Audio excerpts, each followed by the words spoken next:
María Ángeles Gallego, científica titular del Instituto de Lenguas y Culturas del Mediterráneo y Oriente Próximo del CSIC, la idealización de la interacción judío-islámica en Al-Ándalus, vicisitudes del concepto de Edad de Oro. Pero queríamos hablar con usted, María Ángeles, para valorar lo que es la necesidad de este diálogo interreligioso, de lo que es impulsar el conocimiento mutuo, la convivencia mutua entre religiones, como se ha dicho, para preservar la paz o buscar la paz, ¿no? Sí, bueno, yo sinceramente, puesto que yo vengo a este congreso como investigadora,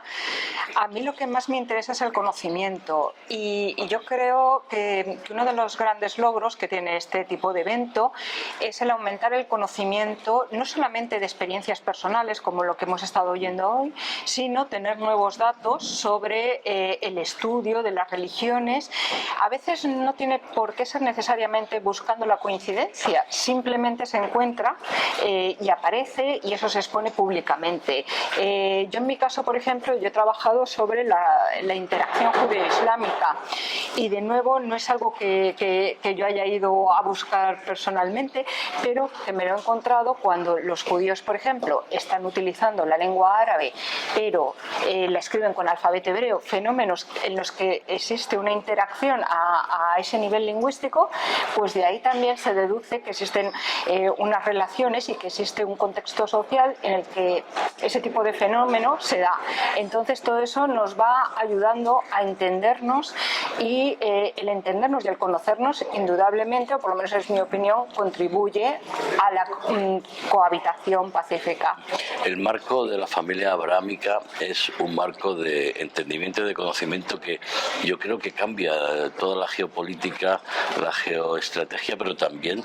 las relaciones entre las religiones, ¿no? Yo creo que es acertadísimo el tener la figura de Abraham y de la tradición abrahámica como enlace entre los tres grandes monoteísmos. Es muy acertado y aparte que es un referente para las tres religiones y también es una figura en sí mismo interesantísima y yo me atrevería a decir que de mucha actualidad. Hoy, por ejemplo, hemos oído hablar de Abraham como una persona en constante itinerancia, un nómada, unos conceptos muy interesantes de movilidad, del estar evolucionando, del pasar de un sistema de creencias a otro, como es lo que le pasa en el caso de Abraham. Y me parece muy bonito el haber elegido a Abraham y el que se siga considerando a Abraham como un enlace, y ya no solamente de los tres monoteísmos, también se puede entender como un referente de la civilización humana, como hay otros. Además, este tipo de debates sobre las tres religiones, en un momento donde pensamos que la sociedad es un poco banal, superficial, internet, los aparatitos, los jóvenes, pensando más en los juegos que en otra cuestión, es fundamental impulsar este tipo de debates, sí. Y sobre todo que lleguen a los más jóvenes, ¿no? Lo de que lleguen, yo no sé cómo se va a hacer, sinceramente, porque creo que este tipo de evento nos interesa a las personas que ya tienen a partir de cierta edad. Y un reto importante creo que va a ser el intentar llegar a los jóvenes a través de las herramientas que ellos manejan o a través de foros que a ellos les parezcan atractivos, interesantes. Yo, mi experiencia, a veces me invitan a colegios, a institutos a hablar de temas de interacción judío-islámica o de judaísmo, de islam, y es difícil, yo lo encuentro difícil conectar con ese tipo de público y creo que el lenguaje y la forma de comunicarnos va a tener que cambiar también para poderlo hacer, porque si no, a lo mejor se nos va a perder todo este conocimiento y estos avances. Y sobre todo, y ya para terminar, intentar desvincular a la religión de esos radicalismos, de esos extremismos, de esos terrorismos que intentan utilizar la religión para justificar sus verdaderas intenciones, ¿no?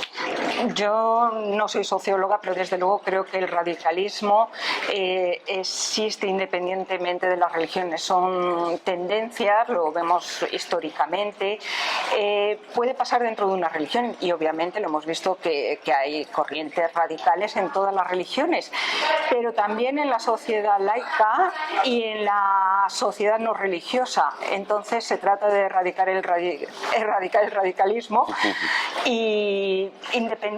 desde luego que desvincularlo del fenómeno religioso. Estoy de acuerdo. Muchísimas gracias, María Ángeles.